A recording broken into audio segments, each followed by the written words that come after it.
We'll see. There it is. I think we're live. Yes, we are live. And I've got Latoya Dixon here with me. And we've been chatting for the last 8 minutes because I keep forgetting that we were supposed to be live. And I'm asking you questions. And I'm going to make you tell me the answers all over again because we were just having a good time talking. So first off, thanks for coming live with me and leading the awesome mastery chat tonight.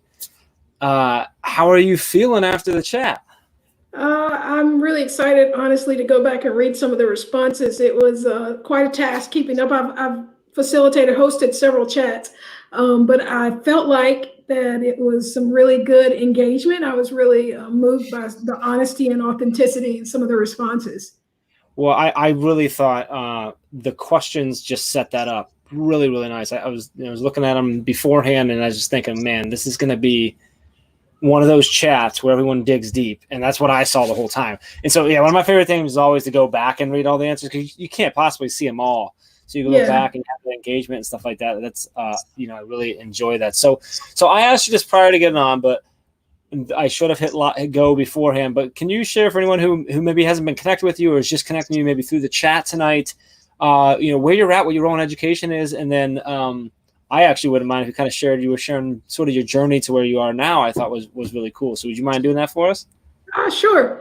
So I live in South Carolina, a small town, 20 minutes south of Charlotte, North Carolina, and grew up here, went to Clemson, got my undergrad in English and secondary education, and said I would never, ever come back here. I was going to move away. I was a young kid. Teach at the beach sounded like fun, but I came back, stayed in Rock Hill for 14 years where I served as an English teacher. I taught 8th grade English and 7th grade English in the same middle school for several years, became an assistant principal. I had a really quick journey to the principalship. I was an administrative intern for 1 year, an assistant principal for a semester, and became principal of my old elementary school. That was really fun. Cool. That's neat. I got to boss around some people that used to be teachers when I was a kid. No, I'm just joking. I'm joking. It was fun. I did work with some of my teachers. You don't have to be joking about that. We all get it. Some of my friends, and I was there for 7 years, just about. And my superintendent at the time left the district and went to North Carolina, Dr. Lynn Moody, and I went with her and worked in a middle school and got to do a co-principalship with one of my greatest friends in the world, Michael Wakesness. He and I do my podcast together, and did that for a few years, and then was recruited to go to the South Carolina Department of Education and direct the Office of School Transformation, where I developed the state's transformation coach program. I managed about $80 million, all of the improvement work, wrote the state's school improvement framework, did that for almost 4 years and was ready to embark on a district leadership position. I earned Jeff, I didn't tell you this. So I got my undergrad at Clemson. I have a master's, a specialist, and a PhD from the University of South Carolina. But I am not a Gamecock. I am a Tiger. You're a Tiger, but you were at USC. Like my brother went to USC Upstate. You were at USC, like the main, right? Columbia. Because they're like connected, but they have different mascots. It was always confusing for me when my older brother was at Upstate. But that's okay. But you're a Tiger, not a Gamecock. So, that's all right. I had a great opportunity to come back and serve right here at home in York School District 1, where I am now the director of early childhood, elementary, and gifted education, which is sort of misleading because I do a lot of other things. We're a rural district with about 5,200 students, 1 high school, 1 middle school, 5 elementaries with 1 intermediate school. I've been there for 6 months, and I am working in this reopening, and I am loving every minute of it. I'm enjoying my job. So that's sort of been my journey. I always feel like I'm a teacher at heart. I was excited to get an opportunity to experience a district leadership position. That was the one thing I didn't have yet. And I think maybe one day I might want to be a superintendent. So I think that is appropriate. You've done like everything else. You might as well, right? I mean, I don't know about might as well, but it could happen. That's true. That's a cool job. Getting to go back and lead the school that you went to school in is such a cool. That's a really cool thing. Yeah, it was How long real were you cool. at that? How long were you at the elementary school that you I were? was actually there 6.5 years. I became a principal in the Okay. middle of the school year in like January, but I like to say 7 because it felt more like 10. You know how principals age in dog years. So, but it was fun. I enjoyed it. I had a great time. We did great work together. I loved every minute of it. It was a lot Very of cool. fun. Very cool. Hi, Livia. Hi, Kate. Hi, Becky. See you there. I see a bunch of other people watching, just not commenting. I'm sorry. I'm looking down on another screen. I have one of the other because we're all over the place. We're on our Facebook page. We're in our Facebook group. We're on Twitter. We're on YouTube. We're on Cool. Twitch right now. So we're all over the place. So let's go. Let's talk about the chat. I thought just very powerful questions that engage people. I think that we talked beforehand. It was just great to see the reflection going on, the honesty going on, and I love and so proud like that this community of the Master Chat community, they have that space where they feel safe enough to do that, right? To express themselves, to call themselves out, to reflect. And I thought that was really powerful tonight. When you were putting together these questions, what were you sort of what was going through your head? What were you really hoping that everyone coming into the chat was going to be able to walk away with today? What was that sort of, did you have a goal in mind? Maybe you didn't, but did you have a goal in mind? I really hope to take these things away. Well, my ultimate goal was to get to the point where we maybe could get folks to commit to action. I've been blogging a lot about some of the things that have been happening in our country, the death of George Floyd, Breonna Taylor, and others. I have a series on my blog that is inspired by the Hemingway quote, write hard and clear about what hurts. Last summer, I was on vacation in Nova Scotia, and I met Robin McNeil from the McNeil-Lehrer NewsHour. And Robin was very inspirational in talking to me about writing. And in our discussion, I told him, I love to write. I have a blog. I've written one book. Hope to write another one soon. And I said, what advice would you give me? He said, Latoya, write from the inside out. Write about what you feel and make it raw. And I found that in the pain that I've experienced with the death of George Floyd, the racism that's happening in our country, it has really just brought out some of my best writing. So I've been trying to write hard and clear about what hurts. And in those questions, they really came out of that blog series. So I had 5 blog posts related to that series. And those are the same things that I post to myself. And I'm trying to answer myself. And so I find that when I pose the right questions, I can get to the core of what the issues are, the root, and get beyond the surface and really get people to think deeply and feel deeply. And I think that's what it's going to take for change. And so that was my goal. Yeah. When you said that the think deeply and then the feel deeply, 2 things. One, like I felt you feel when you said the word feel and that emotion, which I noticed a thing in a lot of the answers and what people were saying is that it's gotta go beyond just saying things or just thinking things or just agreeing with things. It's gotta get to an emotional level.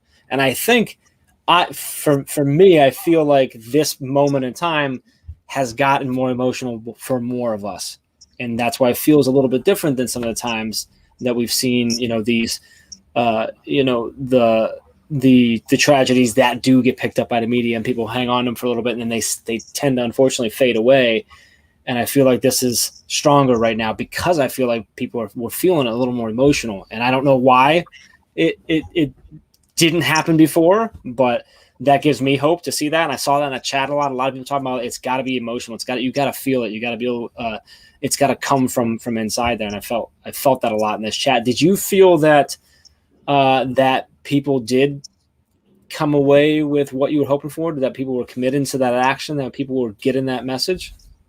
I did feel that, and I'm hopeful that I will continue to see that from folks. I know I'm going to keep writing about it. I think it was important for us to start with an acknowledgement of what the obstacles are that prevent folks from being courageous and then move towards solutions. How do we remedy that? How do we get past our fear of being ridiculed or not included or losing our privilege and power? How do you get people past that? And so moving to conviction, I think, requires action. And so I did feel that people were moved in that way. I'll tell you, I think the power in conviction is that it won't allow you to not act. Mm. And it takes more than courage and conversation. It is a combination of courage, conversation, and conviction. And I think it's something we can all relate to, even if it's not related to talking about anti-racism.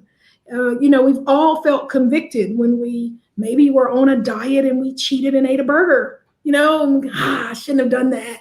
I need to do better. We felt convicted when maybe we said something to a friend that maybe rubbed them the wrong way or hurt their feelings, and we didn't intend for that to happen. And we've gone back and said, I really need to apologize for that. That was not my intention. I'm really sorry. And I'm committed to trying to do better. I believe conviction is something that is rooted in our heart and in our soul, and it doesn't allow us to deny what we know is right. So I did feel that folks were able to commit. I'm hopeful that conversation will continue. I think what's different about this time, I think there are a lot of similar patterns. Jeff, I think sometimes people forget that resistance to equity and justice has always been around.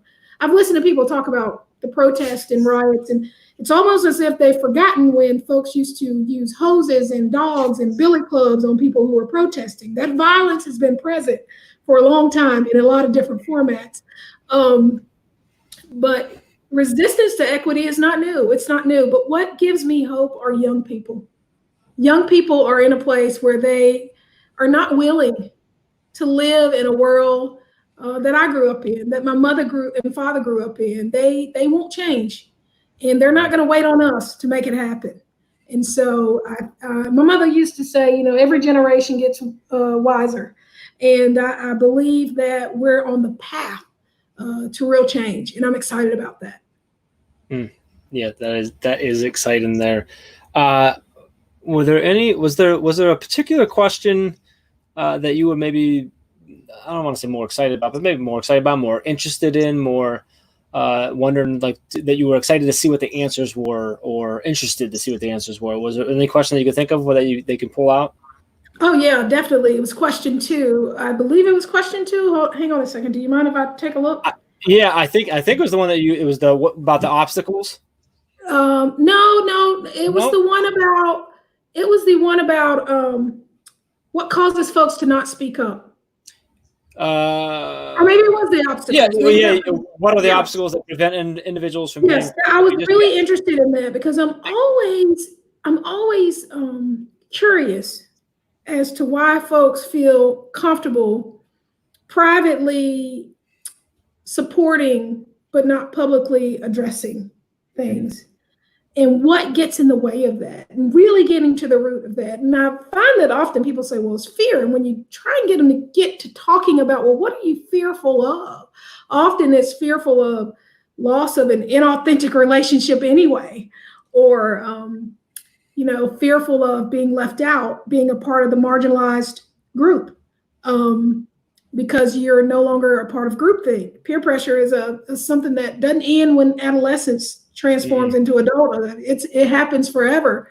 But what I think more times than not is folks maybe aren't ready or willing or able quite yet to recognize or to acknowledge that there is a level of advantage and power and privilege that they're not willing to relinquish. And so I'm always interested in how do I get people to get to the core of what's holding them back. There's a quote I've tweeted out many times, and I've put it in my blog, and I believe it. And it says, we're either held hostage by our fear or made free by our courage. I choose freedom. Because I believe that we can't live our true, authentic lives or be our true, authentic selves if we allow fear to permeate what we do every day, how we interact with others, what we believe in, and how we live out our truths. Yeah, I love how you started with the fear of losing that inauthentic relationship anyway. I think, and there's definitely a fear there. That was one of the things that held me back, was this fear of, if I start speaking up, will I discover what I maybe already thought was true about certain people? And I did. And there's part of that was, man, that I really was hoping I was wrong. But you used the word about the being freedom. There's a little bit of that. That's kind of there is some freeing nature of going, yeah, you know what, I've kind of felt that. Now I know. Now I can. Yeah. I need And to cut that relationship. one thing I think is important to remember, I was having a conversation with a coworker.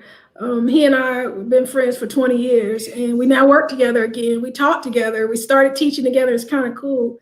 And we were having this same conversation, and he mentioned to me, and I think it's so important, somewhere in our conversation, we have to remember that people can change. Mm-hmm. People can change. People's hearts can change. Things can change. Life can change people. Life changes people all the time. So even though I know you were disappointed, I hope you will continue to believe that people can change. People do change. And I agree with you. And that's my hope, is that maybe something I say gets there, Yep. or helps them. Right. I think there's another level of fear that I know I had for a while is this fear of, if I reflect this deeply, am I going to find out I'm not as good as I thought I was? And that took me a little bit to get over, to go, yeah, but if it doesn't matter whether I find out or not, if I'm not there, I'm not there. So it's better to find out and have that uncomfortable moment trying to grow. And I'm still well into that. I'm nowhere near remotely where I need to be, but I'm trying, we're trying. A lot of us are just saying that we're trying to learn, trying to grow. I know I also had a fear.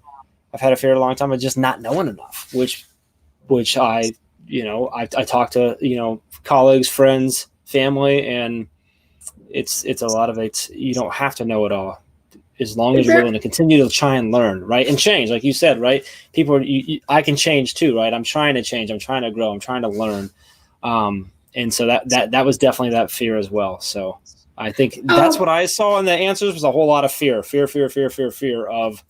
a few of those different things. And a lot of there are two important points I want to make really quick. One, when you talked about how being reflective kind of meant you might find some things about yourself that made you uncomfortable.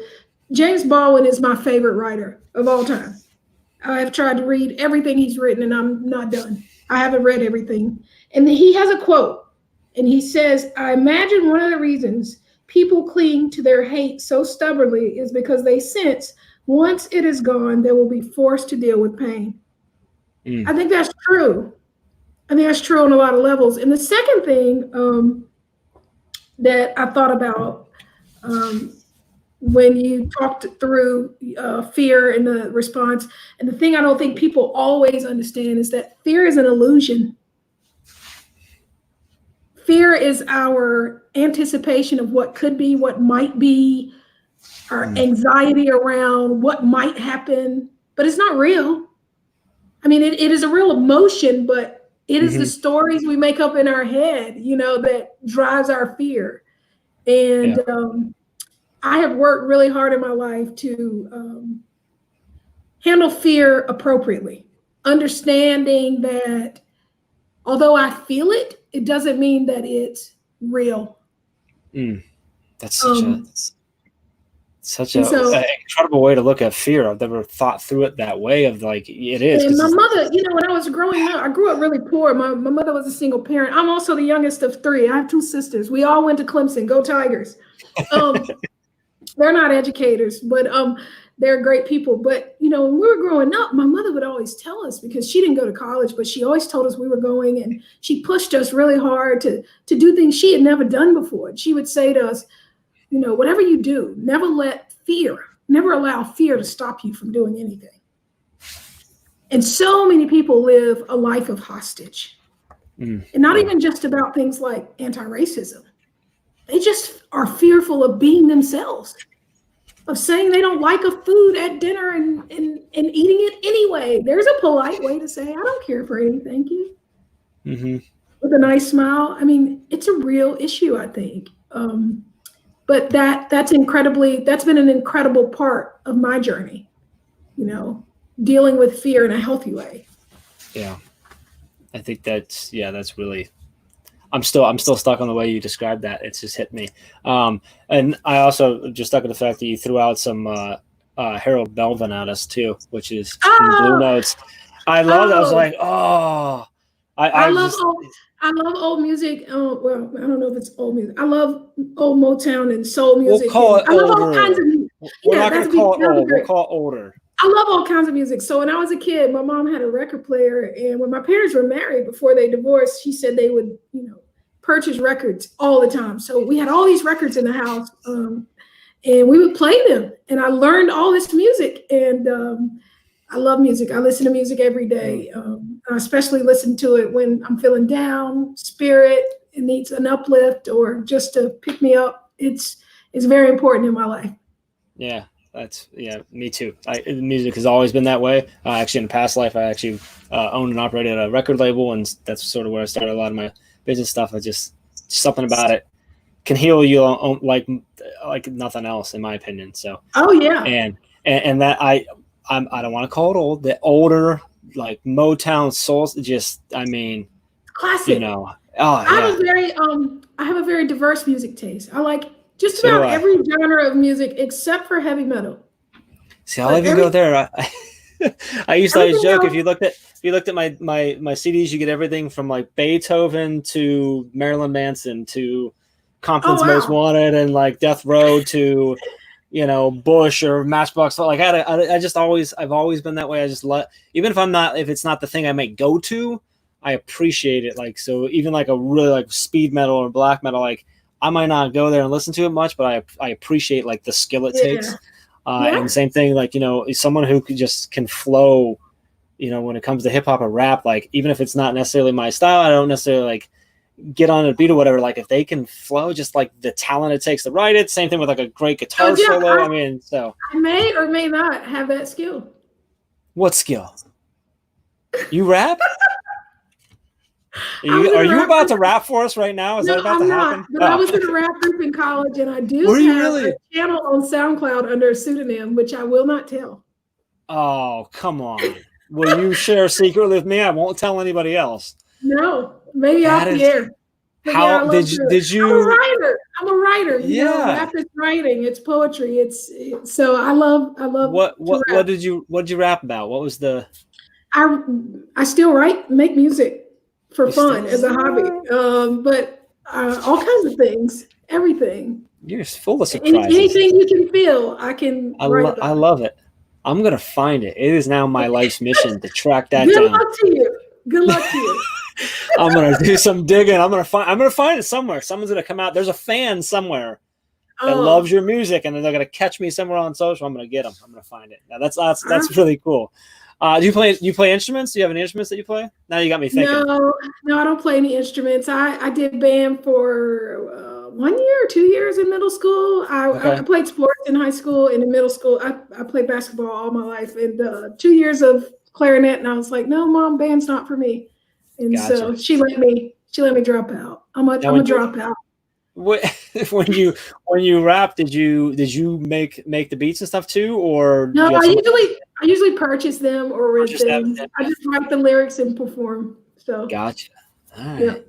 We have a whole nother conversation we have to have at some point. I don't think that's like aligned with like the mission of Mastery Chat. Not really. I'm sorry. I know. I do this. I told you beforehand. I started talking. I forgot that we were supposed to go live. Well, then you do something like that, and I get caught up in trying to talk to you about it. But so let me. We are at 31 minutes. I don't want to keep you forever. So I want to thank you. Like this really was I thought a really great show. I know we kind of got way off topic at the end there, but I just love the fact that we could just talk like that. That's great. Even if you are a Clemson Tiger. But anyway, really, really thankful for you. And I really do think we've seen it in the comments, and I saw a lot of people talk about it prior to, because, we put the questions out beforehand, that the questions were laid out in a way that allowed us to reflect, allow us to feel like we could, and that was going to be a conversation, and the conversations were being had. I thought it was really great. I'm just super appreciative of you, your leadership with us tonight and the questions. And I hope you'll continue to connect with us and engage with us and grow and learn with us and be a part of it. So any last words for everybody? First, thank you for asking me to be a part of your chat. And I participate in chats often. I've been very busy working on reopening of school in our district.